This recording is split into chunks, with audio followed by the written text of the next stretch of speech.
अस्सलामुअलैकुम नाज़रीन, JN news HD के साथ मैं हूं नाइला भट्टी। नजर डालते हैं आज की अहम खबरों पर। शामिल करते हैं डिस्ट्रिक्ट मुजफ्फरगढ़ से Rana Aamir Farooq. Bureau chief JN news के मुताबिक मुजफ्फरगढ़ के नवाही इलाके शहर सुल्तान में कौमी शाहरा पर फायरिंग का वाकया पेश आया है। फायरिंग में एक शख्स जाबाक और 2 जख्मी हो गए।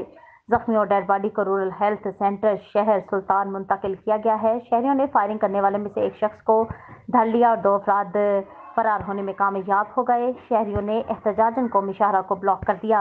मुजफ्फरगढ़ शहर सुल्तान में कौमी शाहरा पर फायरिंग का वाकया पेश आया है। फायरिंग से एक शख्स मौका पर जा बहक हो गया और 2 जख्मी हो गए और फायरिंग करने वाले अफराद को फुटेज में देखा जा सकता है। फुटेज JN न्यूज़ ने हासिल कर ली। डेड बॉडी और जख्मियों को रूरल हेल्थ सेंटर अस्पताल मुंतकिल कर दिया। शहरियों ने फायरिंग करने वालों में से एक शख्स को धर लिया और 2 अफराद फायरिंग करते हुए फरार हो गए। पुलिस के मुताबिक वाकये की तहकीकात की जा रही है कि क्या मामला था जिसकी वजह से फायरिंग करके कत्ल किया गया।